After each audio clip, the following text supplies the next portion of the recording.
Welcome to the Miles to Zen podcast. Thank you for finding us if you're new to the podcast. And if you're a returning listener, welcome back. This is part 2 of the podcast with Ann Mortifee. If you haven't listened to part 1, go back to last week and listen to part 1.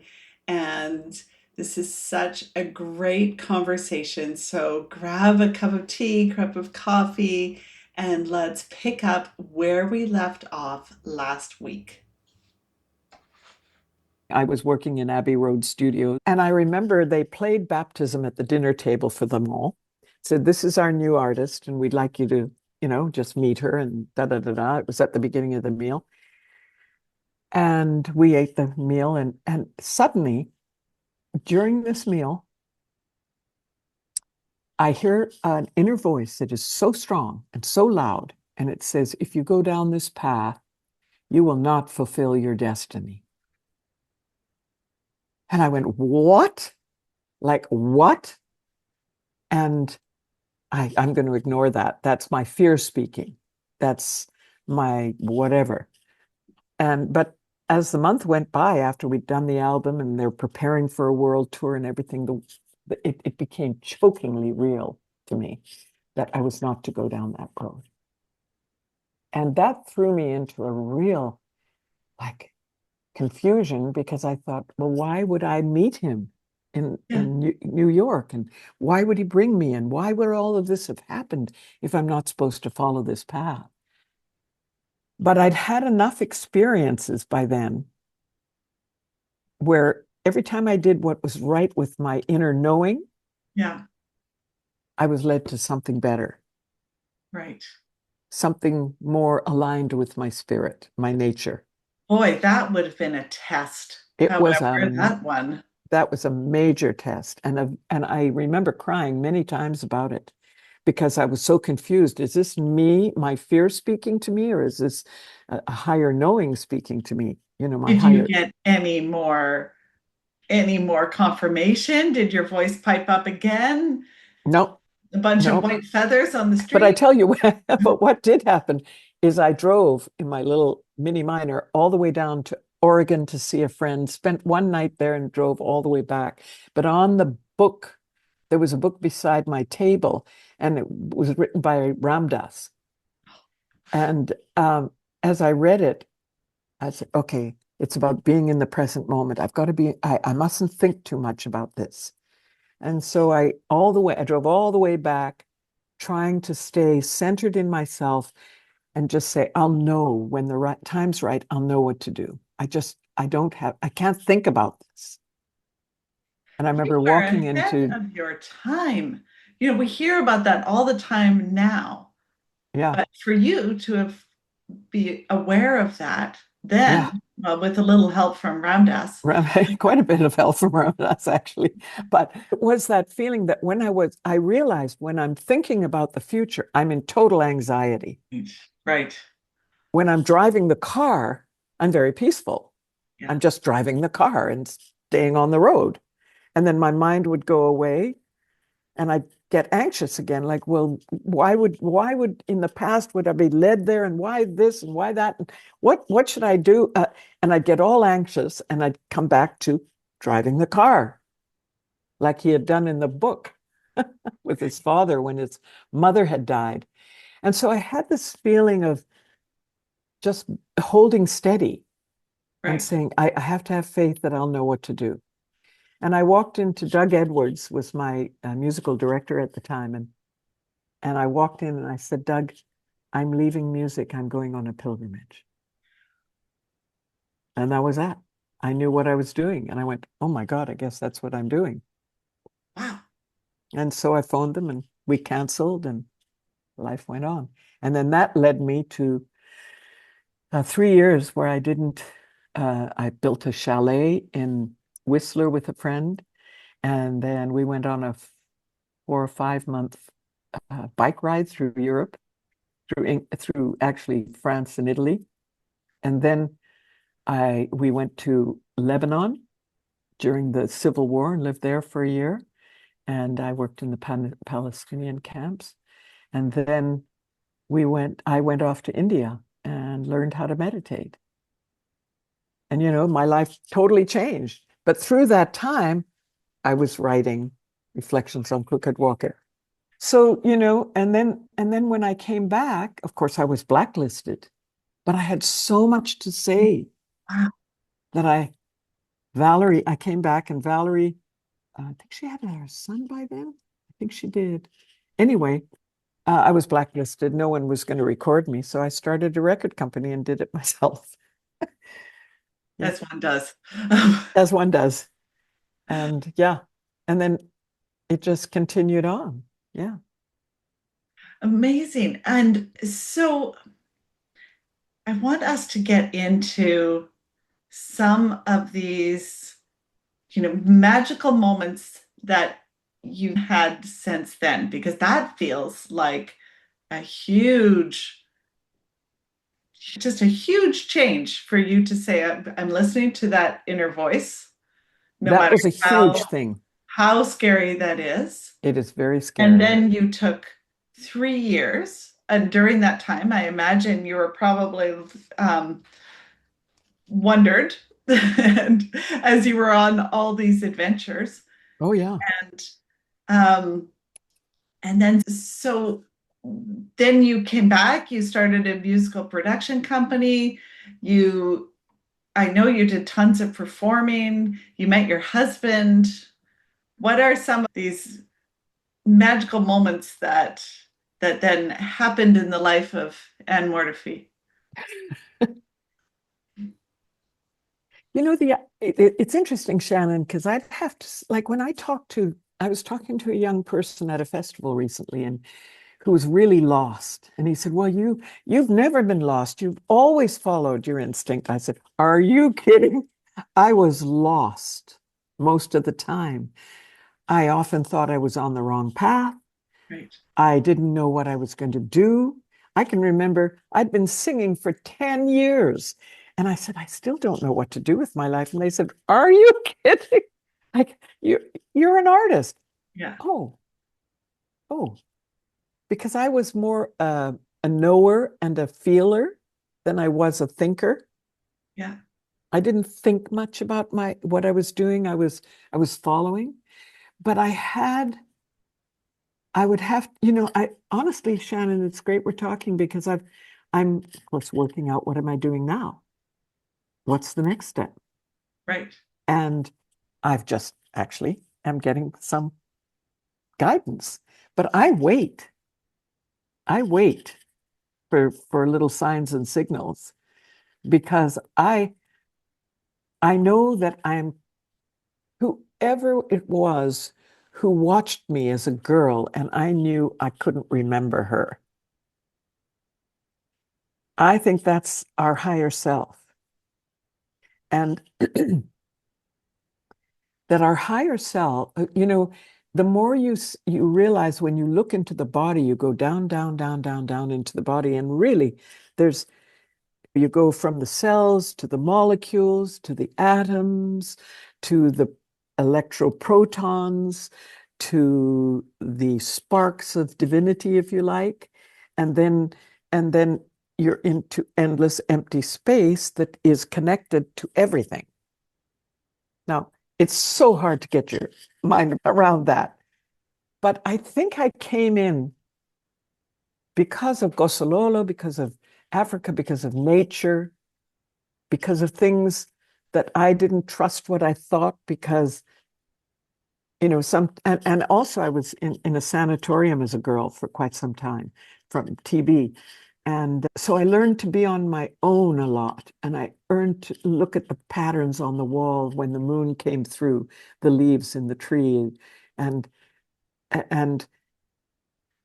the loneliness of not having my parents, and having to be self-sufficient on some level. I think it's all training. Things, when I went through my therapy and started to really try and resolve some of the things I was confused about, which were plenty, I realized, no, every step has been essential. And if I hadn't been sick for 9 months at the age of 7, I would never have Number one, realized you have to get better, because I'd say, when is mom coming to see me? Well, when you're better. Well, to a 7-year-old's, what's better? You don't know what's better.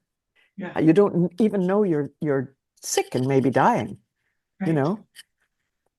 But when I got well enough, the way I got those needs fed, which was having people to like me and people to talk to and people to feel close to, I would go from bed to bed. Oh, hi, Mrs. Smith. Do you want me to put your dentures in? Or whatever it was. So something that on one level was one of the worst things happened to me, because then I never trusted that I really belonged anywhere. And I didn't trust that anyone really loved me. But I learned how to give love in order to receive it, how to be kind to others so that they would be kind to me. Right. And then, of course, you go beyond that, and then you say, well, why not just be kind to others? Because that feels better than waiting for them to be kind to you. It's such a process of evolution that we have to go through. And if you have a sense that you're not alone, which I had a sense, I just didn't remember who I belonged to, where I belonged. So when I was in the bed alone in my little room in the sanatorium, I knew that someone was watching me, because I knew I wasn't me. Right. But of course I'm me. By then, you get solided over, solidified in some way, and you say, well, of course I'm me. That was just a dream, and don't be ridiculous, and blah, blah, blah. But no, no, no. I always had this sense of a higher purpose, or a higher, that this wasn't all together. This wasn't all of it. There was a lot more else going on. Yeah. And so that gave me the courage to take these quantum leaps. And I'm literally looking into one right now. Like I live in the middle of nowhere, down the end of a literally four-wheel dirt road that overlooks Desolation Sound, with, chickens and a little boat, and I look after a garden, and that's all I do. Yeah. And have a few friends, but very few. I like to be alone. When Paul died, I'm fine. I'm just so well. He said, you don't suffer. I said, oh, okay, I won't suffer, Right. And I haven't.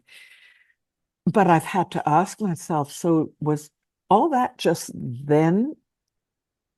Or is it trying to connect me to something now, as everything else did? Yeah. Everything connects you further along. And if you make friends with your past, totally, all of it, and don't look at the things that were truly wounding to you, you just say, oh, that's a wound. It needs to be healed, because it was one of the steps I had to step on to get to here. Right. Then nothing is seen as unfixable in your life. Yeah. Everything is just a part of this extraordinary journey we're on. I mean, fabulous journey. So when I moved here to where I live now, things really changed, because I started to have unusual experiences, which I'd had all along. Yeah. But I thought they were about the power of Jesus, or the teacher who was teaching me how to meditate, or whatever. It wasn't happening out of nothing that I was believing in. Well, and you were living in a pretty busy spot too before. Yeah. You were at Granville Island, and it was a beautiful, beautiful spot, but busy. Busy. And here, when it's not busy, you start to expand. That's why they talk about that illness where people have, what do they call it? Nature deprivation. Right. And they've seen it as a real issue, and you take people back into nature. When you're in nature, you immediately know, oh, there's a pattern to everything. There is a harmony that's happening. Yeah. And you get to know the heron that perches out on that tree, and you get to know your companions in the area. the raven that stops always at the same tree and has a conversation. And I go, you know, we have our little conversation. And so life starts to become deliciously personal and connected with everything. And then things start to happen, because if you're in the flow of what your higher self, your inner knowing is saying to you, then serendipity starts to happen. You know, strange perfections where you go, wow, how did that happen? And I realized I'd had those strange perfections all through my life.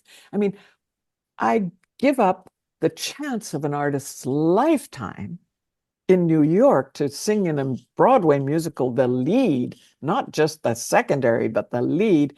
I say no, because I know it's not good for me to be in that show. I come home, and 2 days later, I'm doing the ballet of the very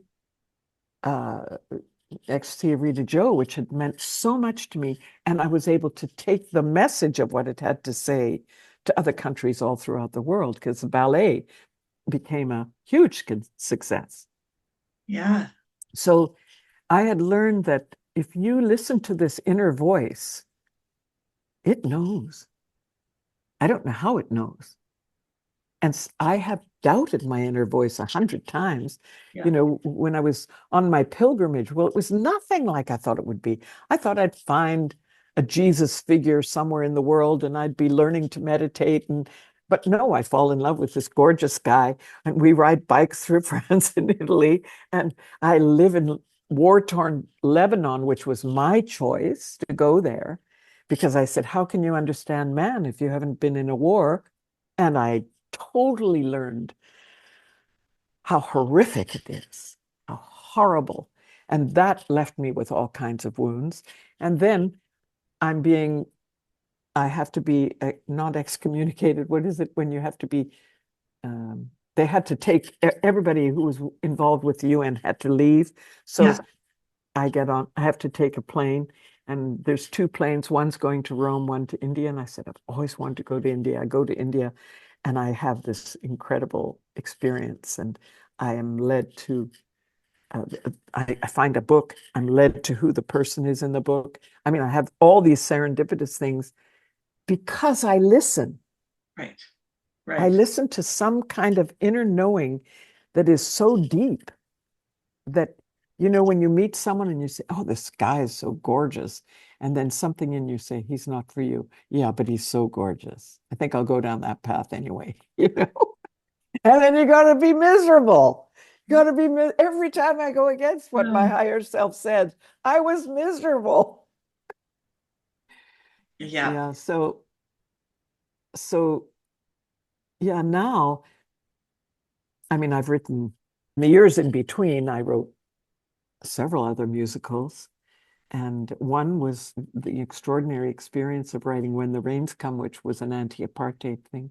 I end up working with Harry Belafonte and traveling with him.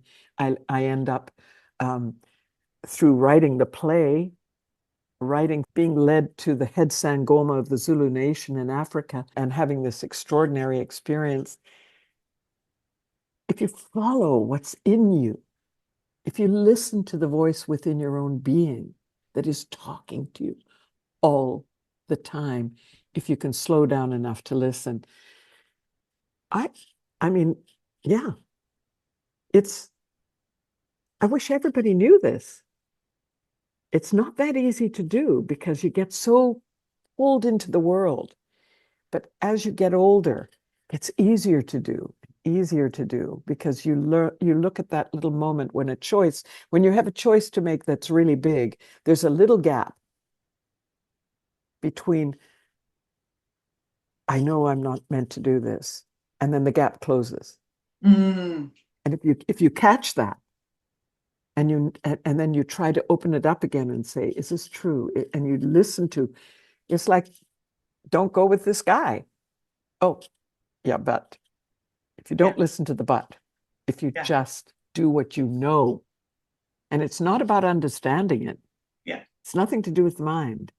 It's a body response that knows. Like in the body, there is so much that can help us find our way. Most people are looking out there or into the brain. Right?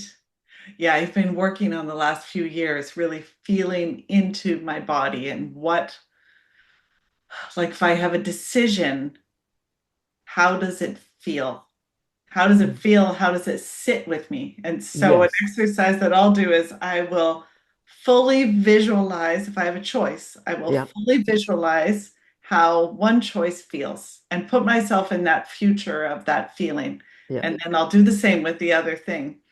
And sometimes it's just small, but there will be your inner knowing will know there, and you will be able to know what feels a little bit better in your body. Absolutely. And I've grown to know, to feel, because I don't really know anything. It's all just this.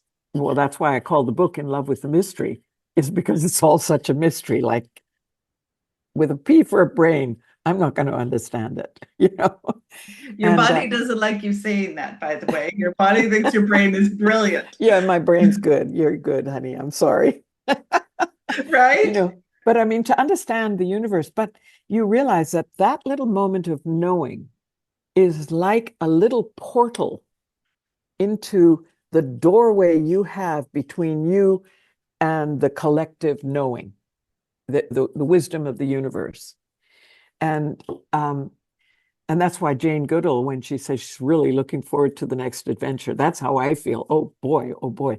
Well, okay, I got something I still got to do. Okay, okay. But I'm really looking forward to having a look around at this incredible universe. But yeah, I feel so grateful. And Shannon, it's just so nice to talk to you because, you really are right. We're together. We're really together. Often, you can talk to someone, but you're not really together with them. Right, You right. know, Exactly. yeah, Well, we are having our virtual coffee date. we are. It is delicious. It's really delicious. And I can feel like I'm there on that island of yours, and that raven is right there and is probably checking us out with those, Yeah. those chickens as well. And I love that. And so when you talk about synchronicities and synchronicities happening, I imagine there's some big ones and some small ones. What synchronicities have been happening since you moved to island life away Oh from? my gosh. I mean, that's a whole book. But I'll just one popped into my mind. So, well, the painting behind me Yeah. of an arbutus tree. Oh, is that what that do you know I didn't notice that before because the light is reflecting off of that. That's my favorite tree is the arbutus. Yeah, isn't that gorgeous? I Yeah. mean, she's a brilliant artist. Anyway, there's a synchronicity. I moved here and I'd been here for maybe a month. And I was living 2 doors down from Hollyhock in the more busy part of the island. And not that anything's busy, but it's pretty busy compared to here. And the one friend I had here, she called me and said, Ann, there's a woman on the island who's going to be teaching making rattles out of deer hide. And she's looking for a place. And your house is pretty big where you're renting. My rent was at a very dear friend's. And she said, would you be interested in having her there? And she'll give you the thing for nothing. And I said, well, yeah, sure, that'd be great. So I had to go away for a few days. And when I came back, I had to wait for the ferry. And there was a place that they had a lot of art. And I saw this painting. And I said, oh my God, I love that painting. It's way beyond what I could pay for. And I just said, I don't know who the person was who created that, but you had to be so intimate with the arbutus to do that. And I fell in love with the artist. Yeah. So we're doing the workshop and a break. I said, um, someone was saying, well, when you blah, blah, blah, we're talking, getting to know each other. There's about 6 of us there. And I said, oh, yeah, well, you guys, on the way back, because it was an arbutus right outside the window where I was sitting. I said, I saw this painting. It was so, I mean, I can't get it out of my mind. It was about 5 foot by 6 feet, blah, blah. I described the painting. And the woman, Kristen Schofield Sweet, who was leading the workshop, she said, oh, was that in such and such an art gallery? And I said, yeah, it was. And she said, oh, that's my painting. And I went, oh my God. I knelt down in front of her and looked up and said, you have to be my friend. You know, and she said, and then she said, she just had found out that my name was Mortifee, not just Ann. And she said, did you do Reflections on Crooked Walking? I said, I did. And she said, I listened to that 100 times. And I can't believe I'm meeting you. I said, get down and ask me to be your friend. And we've been great friends ever since. And I've learned a lot from her. But that's a kind of serendipity, that ties you together. And then I've had things like she had studied with a lot of shaman around. So a lot of the things that were happening to me, when I shared them with her, she said, oh, that's totally shamanic, Ann. That's blah, blah. So we were driving to get on the ferry that goes from Tawasin in Vancouver to Nanaimo. And I was with a young woman, and she said, how did you get into all this? How did you get into all the strange things that have been happening to you? I said, I don't know, but apparently they call it coyote medicine. And she said, what's that mean? I said, well, that God is the trickster, that, sometimes you're getting a revelation and it sounds very godly, and other times you're being tricked into doing something that you can't figure out why you're doing it, but you're doing it. And I said, so I guess it was coyote medicine. Ha ha ha. And then I go, oh my gosh, it's nighttime, right? And my lights on the highway, and we're going 60. I see something roll. I said, I can't believe this. I pull the car off. I get out of the car, take my flashlight, go back and say, you certainly are a trickster. To whom it may concern, you are. And it was a coyote tail.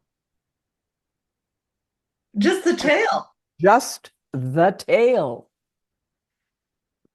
Wow. Just the tail. And it was, how in the old days, sometimes these guys would tie on the tail of an animal on their antenna in the car. It could have been something like that. I mean, it looked like somebody had cured it perfectly. Wow. Funnily enough, just a couple days ago, there was a coyote just walking right through my neighbor's yard, and I live pretty close to downtown Vancouver. Yeah. Oh, yeah. Granville Island, you could see them all the time. Yeah. So, yeah, and so I've learned that when you talk to nature, when you know nature is talking to you, and that you're in a conversation with it, it's not English. It's an instinctual something that you really can't name.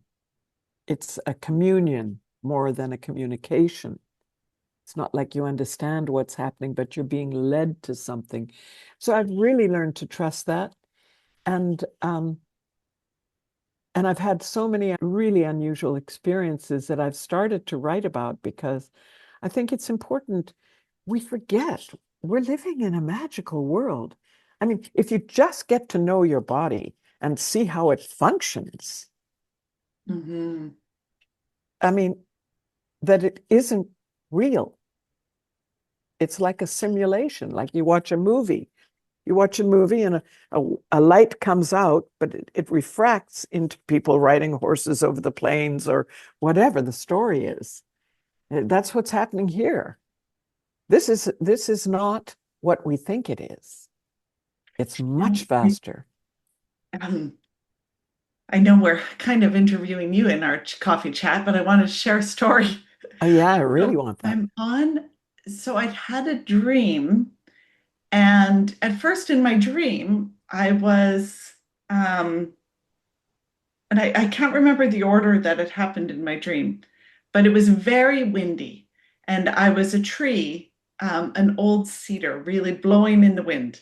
And I was on the coast, and it was Mm. like a typical like island coast, or Sunshine Coast or Island Coast kind of Yeah. coast, but very windy and wild. And then I became um, this, well, actually, no, I think first I was an Indigenous woman standing on the water, feeling all this wind just coming at me. And then I turned into the tree, feeling all of this wind. And then I turned into an eagle soaring on the wind. And this was my dream. Well, Wow. not kidding. 2 days later from this dream, I think, I am camping on Denman Island at Falongley Bay or Hmm. Falongley campsite. And Yeah. that's where there was all these protected cedars.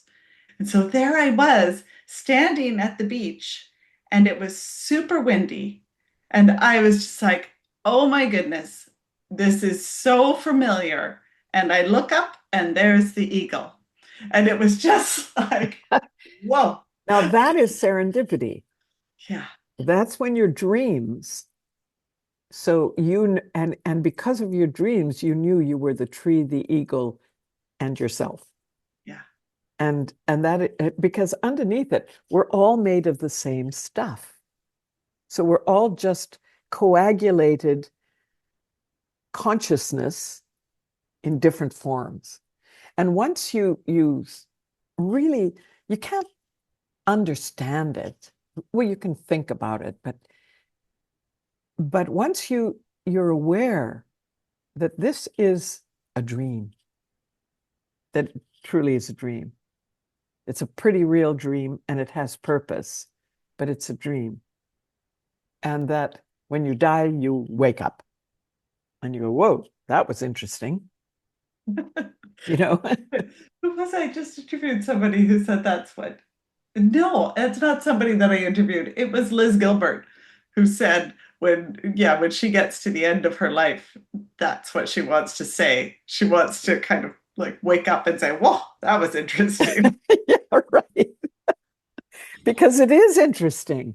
Yeah, And if you and I think what I've found more and more is that the more you don't um, there's spiritual truths that like have you read the book? It's so sweet. It's so small and perfect by name's gone out of my mind right now, but it's called The Four Agreements. oh yes, yes, I think I might.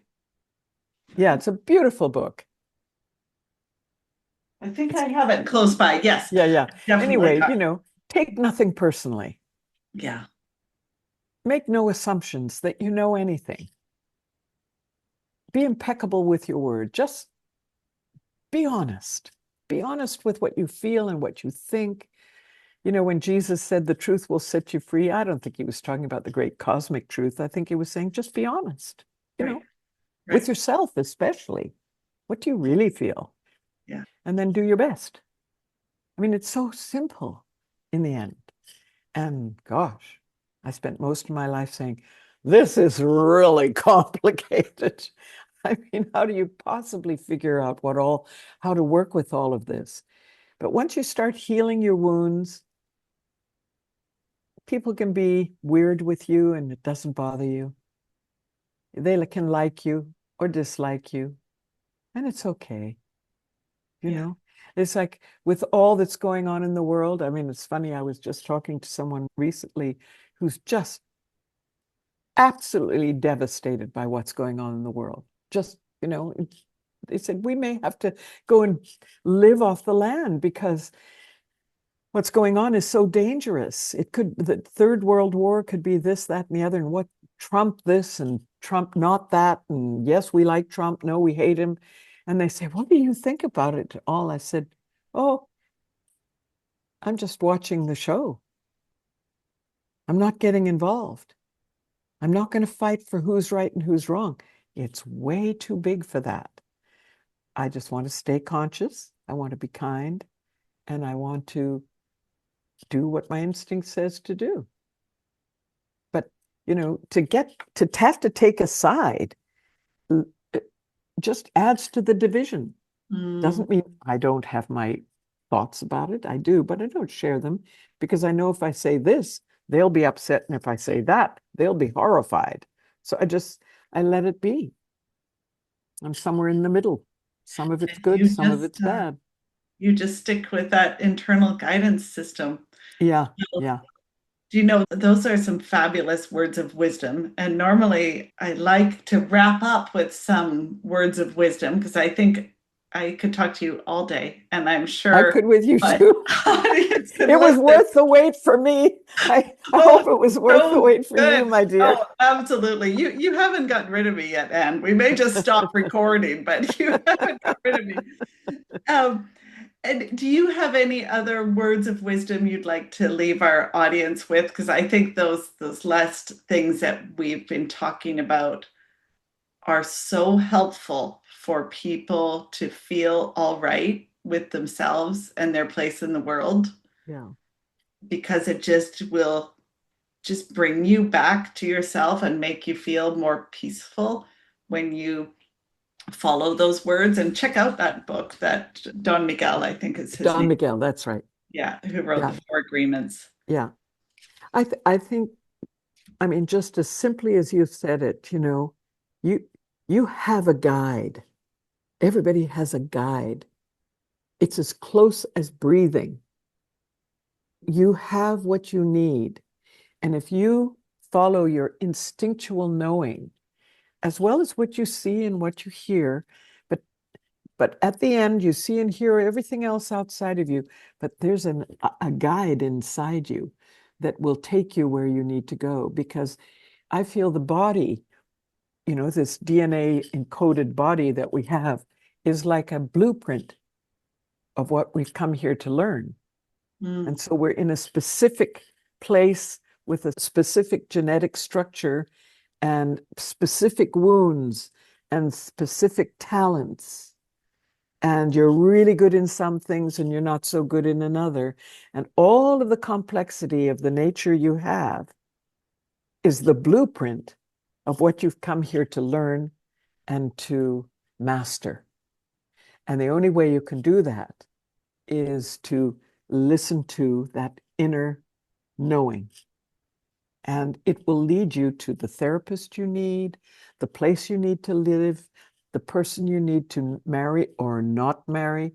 A lot Even of those. if they're cute. Doesn't matter how cute. No matter how cute they are. Exactly.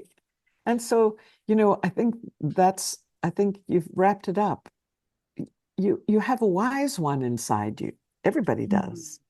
And that wise one, the more we learn to trust them, the more we know our path. That's such a great place for us to wrap up. Yeah. Thank you, Anne, so much for being on this podcast. I've just loved this conversation. And Shannon and I can say exactly the same. And I am, again, so thank you for your patience. Somebody else would have written me off like a flea. I've loved it. You're a wonderful woman, and keep it up. Thank you so much. Thank you so much for listening to this episode with Ann Mortifee on the Miles to Zen podcast. If you enjoyed this episode, please like and subscribe and share with a friend. That helps so much to get this conversation and conversations like it out there in the world. And I appreciate you so much for listening. And funnily enough, it has just worked out that next week's podcast, we are talking all about synchronicity. And that was not planned. So how fun is that? Have a great week. And I look forward to talking to you again next week. Bye.